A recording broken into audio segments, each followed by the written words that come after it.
What's up, guys? This is Corey. This is Alan, and welcome to CNA Films Spider. Are you okay? I'm okay. Is the spider gone? I don't know. I didn't see a spider. That's good then. What? Nothing. Oh. Let's see. Isn't this today important? Yeah, it's something. What What was is it? Can't remember. It has something to do with their channel. Yeah. Let's see. We haven't hit 100 subscribers, unfortunately. Oh, yeah, we got 69, 70? Yeah, something like that. That's good, but that's not it. What was it? It's important. I can't put my finger on it. Something to do with videos? Yeah. Yeah. Oh. Yeah? Darn, I lost it. Oh, I got it. Oh? Number 300 is coming to mind. We're reviewing 300. No, that's not it. No, it's still October. Oh wait, it's the 300th video. We've reached 300 videos already? Apparently. Well, dang.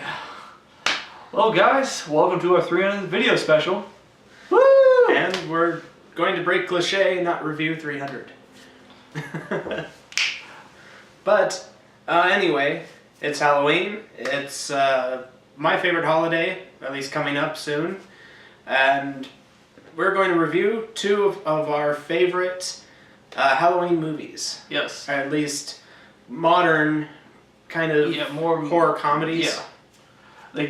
Both of these films take some substances that are very common in the horror industry and turn them on their heads. And they bring very unique perspectives and storylines. Yes. What are we filming today? Well, I chose my favorite and you chose your favorite. Okay. And my favorite was The Cabin in the Woods, a 2012 film that surprised the hell out of me. My pick was the 2010 film, right? Yeah. The 2010 film, Tucker and Dale versus Evil. Yep. So let's start with Tucker and Dale. So Tucker and Dale follows, Tucker and Dale, and they're two redneck looking guys who are mistaken for hillbilly maniac killers. Yes, by this group of teens. Yeah, they're like college students who are on spring break or something. Yeah, so they come to camp out in the woods and they meet the rednecks. Mm-hmm. And as soon as they meet, they hit it off bad, and the group of kids think they're bad news, right? Yeah. They immediately get the idea in their head that Tucker and Dale are out to harm them or kill them, something just based off of stories and movies that they've heard. Yes, and Tucker and Dale, they're there because Tucker bought himself a Summer, vacation house where they can go fishing, hunting, and everything they want to. Yeah. Well, once they get there, it's plainly obvious that the house used to be owned by a deranged killer. Mm-hmm. But they don't realize that. Yeah. Tucker and Dale, they're two good-hearted, just southern folk who are really just trying to make a living for themselves. Yeah. I mean, they're just trying to live their day-to-day lives. And, these college kids, they come in and they get the preconceived notion that they're out for nothing good.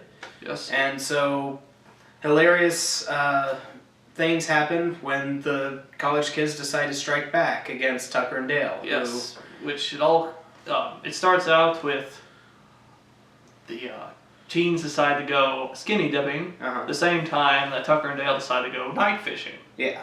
And one of the college kids, a girl, is about to jump off a small rock area. She's up on high on this rock, and she sees them, freaks out, falls, hits her head.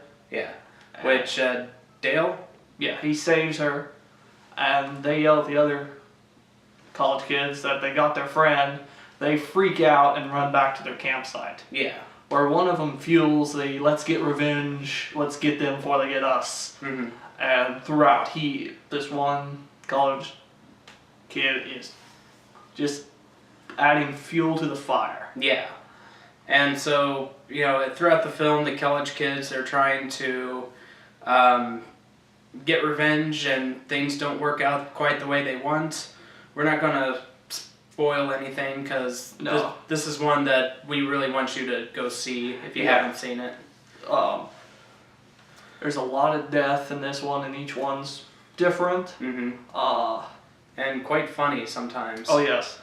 It really shows, like, a lot of these movies, you'll see, the hero, he'll pick up something that he's never had in his hands before, mm-hmm. and he'll be perfect with it. Mm-hmm. And this one, a lot of it shows that a lot of the time they have no idea what they're doing. Yeah. And hilarity, horror, a little bit of everything ensues. Yeah. And it works to the movie's favor. Yeah. First off, I want to say that the two actors who are playing Tucker and Dale, Alan Tudyk, and I forgot the guy who played Dale, both do a great job. They are both very likable, very funny. They have great comedic timing. Yeah. And they are one of the most likable characters in the entire film. Yeah,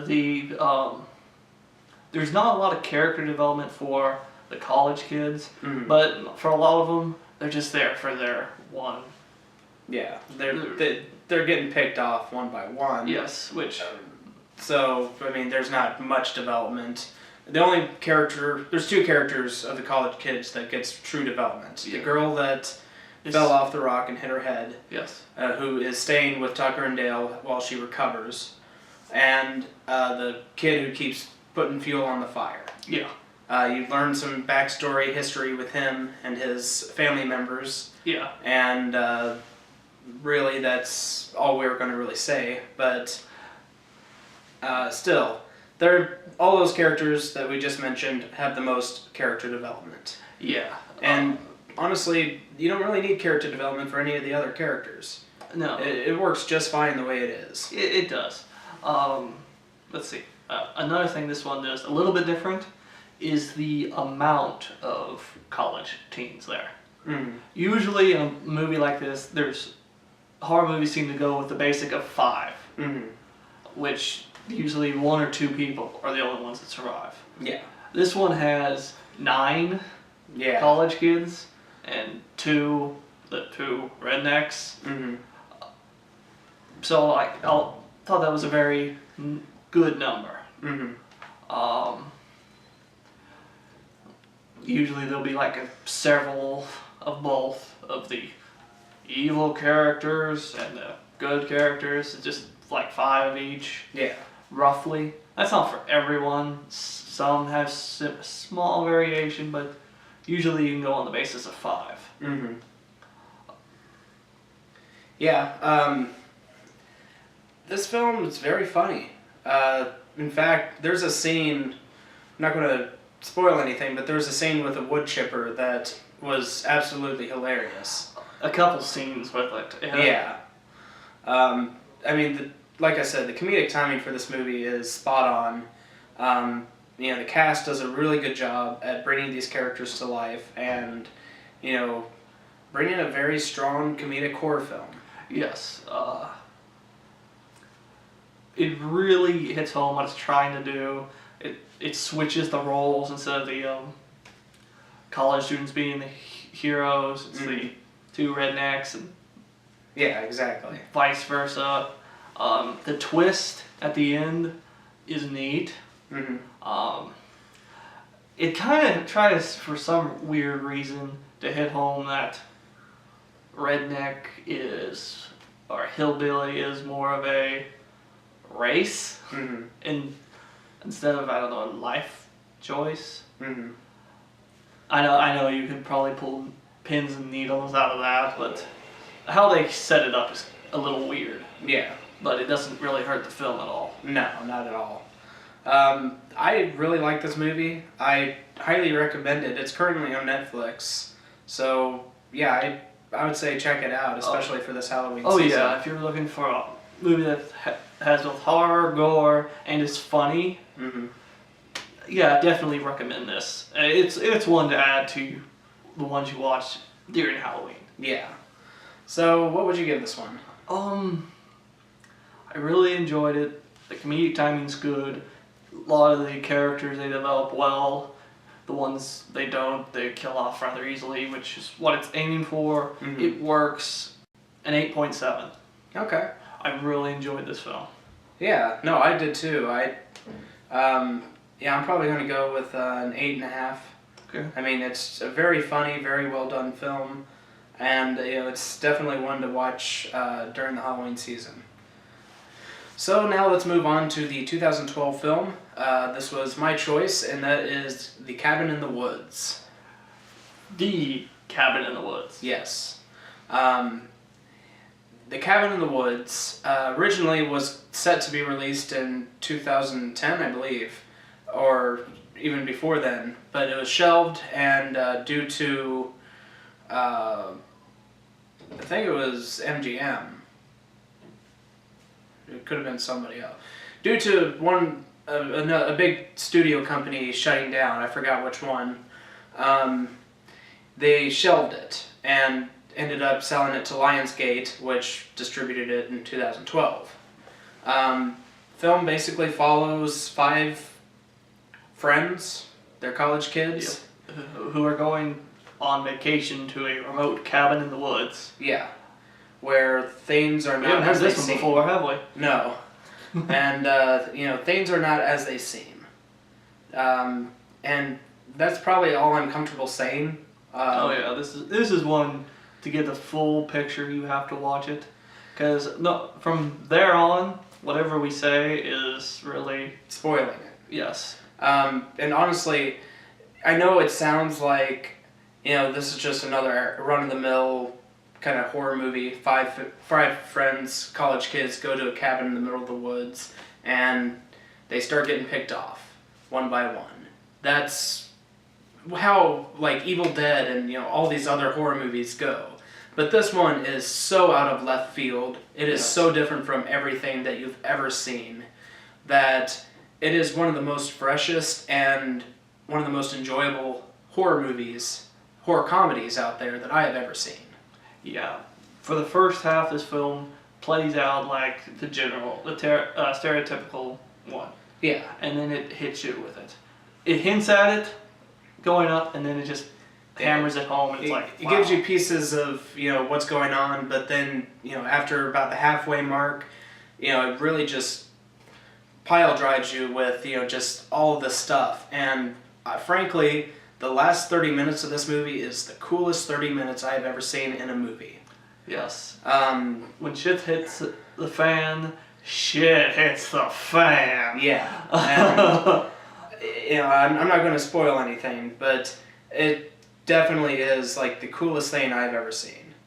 And this was my number 1 choice for favorite film of 2012. I still hold that ranking. It is one of the most unique, one of the most original horror films I've ever seen. The cast, let's see, you have Chris Hemsworth, you have Fran Kranz, or Fran something, forgot his name's right here. And you've got a few other people, I forgot their names, but they all do a really good job in their performances. I mean, you've got the jock, you've got the virgin, the Whore whore, and the fool. the fool, and the Scholar. academic, the scholar. And I mean, they fit these stereotypes, they do a really good job, and honestly, I mean, it's just a very funny, very kind of creepy film as well. Yes, and the way they tell the story is very interesting. You're like, oh wow, there's more going on than what meets the eye. Mm-hmm. There's a couple of other people that I could mention, but I'm not going to, simply because that would be saying too much. But yeah, this movie is, like I keep saying, just one of the funniest, one of the most fun experiences I've ever had in theaters in a long time. Saw this 3 times in theaters and several times on DVD. I absolutely love it, and I can't recommend it anymore. Yeah. One of my only things I can find wrong with this film is not even from the actual film, and you will agree with me on this. The box art for the film. Yes, spoils way too much. One of the worst box arts there is. It gives almost everything away. Which you're saying, wait, how can box art give something away? It does. Once you've watched the film and actually figured it out, it's like, wow, yep. Honestly, even the main title, like the DVD main menu, gives too much away. The trailer gives way too much away. Don't watch the trailer at all. I strongly say don't watch the trailer if you haven't already, because it gives way too much away. Yeah. There's a lot of trailers are doing that anymore. I watched one recently and it's like, Well, what else is going to be? What else going to be in the movie? Got aliens, got werewolves, got everything. But yeah, what was that movie? That was Skinwalker Ranch. Yeah, gave a lot away. I still Yeah. think there might be a little bit more to it. Well, but there might, but if Not there is, much. it's going to look like a 2.5 hour movie. Because the trailer is just a couple minutes long, but it shows everything. Mhm. But yeah, can't stress, don't watch the trailer enough. I watched the trailer before I saw it in theaters.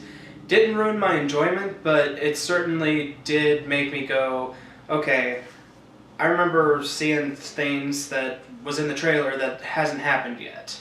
And that kind of took me out of the film a little bit. So don't bother with the trailer, just get into it, watch it, and enjoy. Yeah, this one's on Netflix as well, currently. Don't know how long that will be, but Yeah, you never know with Netflix. yeah, but I recommend it. Oh yeah, so do I. What would you give it? I want to go up there with a 9.5. It is very unique. Storytelling is great. As I said, it takes stuff that has been hammered into the ground over and over and breathes new life into it. Mm-hmm. And tells its own story. I can't think of another film like this. Yeah, neither can I. I'm going to meet you at 9.5 because I absolutely adore this film. I've seen it so many times now that I can't really watch it for a while, but I do love the movie, so highly recommend it. Yeah, highly recommend both films. Oh yes. So yeah, so tell us guys, have you seen Tucker and Dale vs. Evil or Cabin in the Woods? If you have, what'd you think of them? Did you like them? Did you dislike them?